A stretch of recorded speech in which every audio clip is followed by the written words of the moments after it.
Hello everyone and welcome to our channel Nilesh education.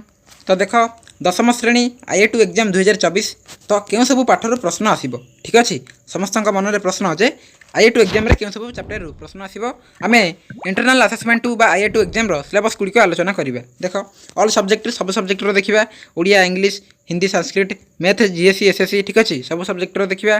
देख syllabus 2024-25 तो तुम यही वर्ष अर्थात 2024-25 सिलेबस रही आम देखा। तो देख ये रही board of secondary education Odisha बा BSE ओडिशा रू ठीक अच्छे BSE ओडिशा रू आसी सिलेबस यही वर्ष सिलेबस देख सिलेबस फॉर दि सेशन 2024-25 अर्थात यही वर्ष तुम सिलेबस रही। तो आम गोटे गोटे कर सब सब्जेक्टर तुम IIT एग्जाम सिलेबस गुड़िक आलोचना करवा ठीक अच्छे। तो देख पूर्वर आम तुम एग्जाम डेट विषय में आलोचना करछंती जे माने देखिना ऊपर आई बटन एवं तले डिस्क्रिप्शन बॉक्स में मुझे लिंक देती तुम्हें जाकि देखनी IIT एग्जाम डेट एवं तुम टाइम टेबल रही। तो देख प्रथम देखा सब्जेक्ट रही देख SLE बा सेकंड लैंग्वेज इंग्लिश देख क्लास 6 दशम श्रेणी रही आम IIT एग्जाम सिलेबस देखा।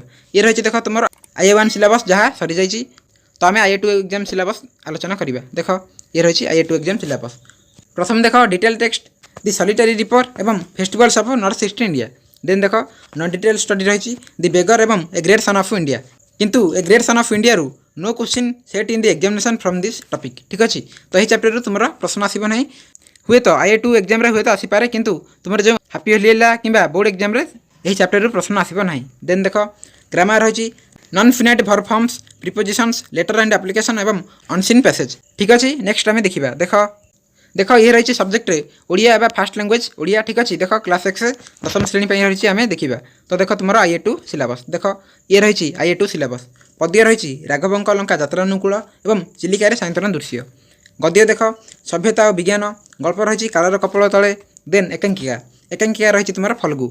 नेक्स्ट व्याकरण तणत्व विधि सत्व विधि एवं साधारण अशुद्धि तथ्यभित्तिक विवरणी केवल अभ्यास निमंते यही चैप्टर किसी प्रश्न ना।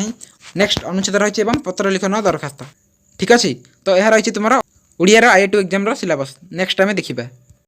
देख नेक्स्ट सब्जेक्ट रही मैथमेटिक्स ठीक अच्छे। तो गणित रही देख क्लास 6 दशम श्रेणी रही IIT एग्जाम सिलेबस देख तुम गणित क्यों सब चैप्टर प्रश्न आसो यही IIT एग्जाम देख माध्यमिक बीजगणित तुम गणित रही स्थानक ज्यामिति एवं ज्यामिति रही वृत्तर स्पर्शक त्रिकोणमिति 4.1 एंड 4.8 एवं अंकन रही 6.1 to 6.5 ठीक अच्छे। नेक्स्ट आम देखा जनरल साइंस देख नेक्स्ट रही जनरल साइंस ठीक अच्छे GSC देख IIT सिलेबस भौतिक विज्ञान रही देख आलोक प्रतिफलन और प्रतिसरण मानव चक्षु और वनजगत नेक्स्ट जीव विज्ञान रेचन नियंत्रण और समन्वय एवं जनन ठीक अच्छे। नेक्स्ट आम देखा देख नेक्स्ट रही सोशल साइंस बा SSC देख IIT एग्जाम सिलेबस कौन रही ना प्रथम रही इतिहास।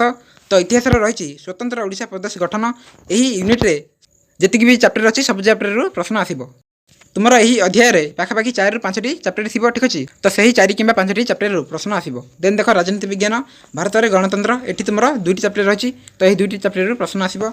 भूगोल रही देख जल संबल खनिज संबल एवं शक्ति संबल अर्थनीति रही देख अर्थनैतिक व्यवस्था प्रथम और द्वितीय पाठ ठीक अच्छे 2टी चैप्टर प्रश्न आसब। तो यह रही तुम SSC बा सोशल साइंस सिलेबस नेक्स्ट आम देखा। देख नेक्स्ट रही तुम थाल लैंग्वेज हिंदी बा TLH देख कौन रही ना तुम IIT एग्जाम सिलेबस देख पद्य रही एक तिनिका गद्य रही बोध देशप्रेमी सन्यासी ठीक अच्छे 2टी चैप्टर रही।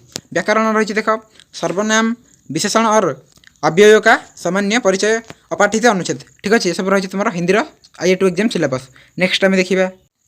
देख नेक्स्ट रही थाल लैंग्वेज संस्कृत ठीक अच्छे TLS देख IIT एग्जाम सिलेबस गद्य रही सिंह शृगाल शिशुकथा पद्य रही सीताया वनगमनम अनुच्छेद रही देख जशोदेहन जीवित हीराकुद बंध नेक्स्ट व्याकरण समास ठीक अच्छे समास रही 4टी पार्ट देन देख संधि संधि तुम गद्य पद्य देन कारक विभक्ति गद्य पद्य ठीक अच्छे। ये रही तुम संस्कृत सिलेबस।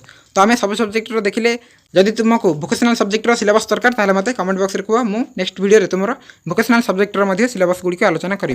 तो चैनल सहित जोड़ी हो रही था और चैनल को सब्सक्राइब करके रख आगु को आम क्वेश्चन आंसर आलोचना करवा।